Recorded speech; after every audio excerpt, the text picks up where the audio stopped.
Praise the Lord. ஆண்டவராய் இயேசு கிறிஸ்துவின் இனிய நாமத்தினாலே அன்பின் வாழ்த்துதல். கர்த்தருடைய பிள்ளைகளே, எப்படி உற்சாகமாக இருக்கிறீங்களா? காலைத்தோறும் அவருடைய கிருபை புதிதாக இருக்குது. நம்மை உற்சாகப்படுத்துகிற தேவனுடைய வார்த்தை நிச்சயமாக உங்களை நடத்தப் போகிறது.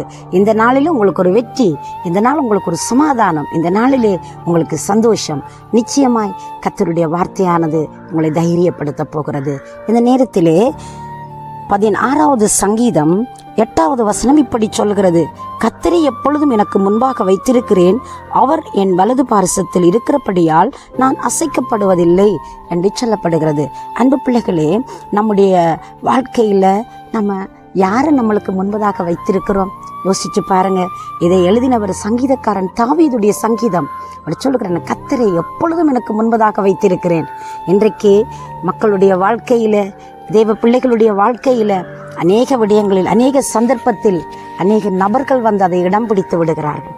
அநேக பொருட்கள், அநேக விதமான காரியங்கள் இன்றைக்கு நம்மளை தடுமாற வைத்து எப்பொழுதும் எங்களுக்கு முன்பதாக அந்த விடயங்கள் மட்டும்தான் தெரிகிறது. ஆனால் இந்த அதிகாரத்தில் இருக்கிற அரசனாய் இருக்கிற மனிதன் சொல்லுகிறார், நான் கர்த்தரை எப்பொழுதும் எனக்கு முன்பதாக நான் வைத்திருக்கிறேன், அவரின் வலது பார்சத்தில் இருக்கிறபடினா நான் அசைக்கப்படுவதில்லை. அவருடைய நம்பிக்கைக்கு என்ன ரகசியம் தெரியுமா?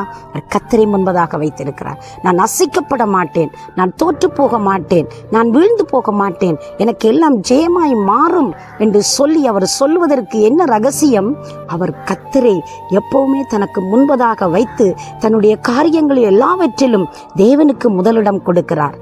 தேவனை சார்ந்து கொள்கிறார், தேவனை பற்றி பிடித்துக் கொள்கிறார். அவரே நம்பிக்கையாய் கொண்டிருக்கிறபடினால் அவருடைய வாழ்க்கை வெற்றியாக போகிறது.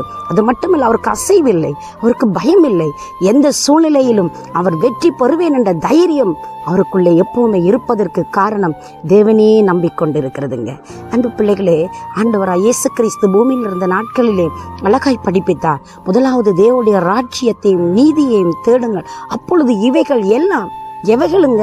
நம்முடைய வாழ்க்கையில் தேவையான அனைத்து விடயங்களும், அனைத்து காரியங்களும், அனைத்து சம்பத்துக்களும், அனைத்து பொருளாதாரமும், அனைத்து காரியங்களிலும் தெய்வம் நமக்கு அற்புதங்களை செய்து நம்மளை கனம் பண்ணுகிறார் இருக்கிறார். எனவே நாங்கள் முதலாவது செய்ய வேண்டிய விடயம் அவருடைய ராஜ்யத்தையும் நீதியையும் நானும் நீங்களும் தேட வேண்டும். அவரை சார்ந்து கொள்ள வேண்டும், அவரை நம்பிக்கொள்ள வேண்டும். தாவீதுடைய வாழ்க்கையில் அவர் பல யுத்தங்களை சந்தித்த மனிதன், பல விதமான நெருக்கடிகளை சந்தித்தவர், ஏமாற்றங்கள், தோல்விகளை சந்தித்தவர். அவர் வேதனை வருகிற பொழுது தேவனை நோக்கி பார்த்து புலம்பி பாடுவார். அவர் சந்தோஷமாக இருக்கிற பொழுது துள்ளி குதித்து அவரை கனம் பண்ணி பாடுவார். பார்க்கிற ஒவ்வொரு இயற்கைகளையும் ரசித்து தேவனை மகிமைப்படுத்தி கொண்டே இருப்பார். இதுதானுங்க அந்த பக்தனுடைய வாழ்க்கையின் வெற்றியின் ரகசியமாக இருந்தது. ஏழ்மையாக இருந்தவன், சரித்திரத்தில் அவருடைய வாழ்க்கையை நாம் உற்று கவனித்தால் அவர் எதற்கும் ஒரு தகுதியில்லாத நபரை போன்று எல்லாராலும் ஒதுக்கப்பட்டவராய், அவருடைய பெற்றார்களால் வெறுக்கப்பட்டவராய், அவர் யாருமே கணக்கெடுக்காத ஒரு ஆடுகளை மேய்க்கிற ஒரு மேய்ப்பனாய் இருந்தவனை தேவன் அரசனாய் மாற்றினார். காரணம், தன்னுடைய வாழ்க்கையில் எல்லா சூழ்நிலையிலும் தேவனை புகழ்ந்து பாடுவது மட்டுமல்ல, அவரே நம்பிக்கொண்டு அவரே சார்ந்து கொண்டு வாழ்கிற வாழ்க்கையிலே அவர் அசைக்கப்படாதபடி இருப்பதற்கு தேவன் பிரதி உத்திரமாய் கிரியை செய்ய ஆரம்பித்தார். அதே போல இந்த நாளிலே நம்முடைய சூழ்நிலைகளிலே, நம்முடைய தேவைகளிலே, நம்முடைய கடினமான, நம்முடைய அதைரியமான வேளையிலே நாம் அவரை சார்ந்து கொள்ளுவோமா? அவரை நம்பிக்கொள்ளுவோமா? அவருடைய அற்புதத்தை இன்னும் ருசிப்போமா? தேவன் எங்களுக்கு பக்கபலமாக இருக்கட்டும். அவரை சார்ந்து கொண்டு நாம் அவருக்காய் தொடர்ந்து ஓடுவோம், அவருக்காய் வெற்றி சிறப்போம். குதிரை யுத்த நாளுக்கு ஆயத்தமாக்கப்படும், ஜெயமோ கர்த்தரால் வரும். நீங்கள் ஆயத்தமாக்கப்படுங்களேன். அவரை சார்ந்து கொள்வதற்கு, அவரை நம்பிக்கொள்வதற்கு, அவரை பற்றி பிடிப்பதற்கு நீங்கள் இன்னுமாக விட்டு கொடுத்து பாருங்கள். உங்களோட வாழ்க்கையிலே நிச்சயமாய் என் தெய்வம் அற்புதம் செய்து கனம் பண்ண வல்லவராய் இருக்கிறார். ஆண்டவரை மகிமைப்படுத்துவோம். தேவன் உங்களுக்கு உதவி செய்யட்டும். உங்களுக்காக நான் ஜெபிக்கட்டுமா?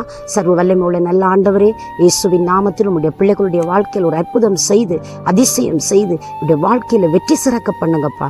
தேவைகளை சந்திங்க, குறைவுகளை நிறைவாக்குங்க. எப்பொழுதும் உங்களுடைய பிள்ளைகள் உண்மை சார்ந்து கொண்டு ஒரு ஜெயமுள்ள, ஆண்டவரை அசையாத பலமுள்ள வாழ்க்கை வாழ நீர் உதவி செய்யும்படி உடைய கரங்களுக்குள் ஒப்பு கொடுத்து ஆசீர்வதித்து ஜெபிக்கிறேன் ஜீவன் உள்ள நல்ல பிதாவே. ஆமென், ஆமென். தேவன் தாமே உங்களை நிறைவாய் ஆசீர்வதிப்பாராக. God bless you.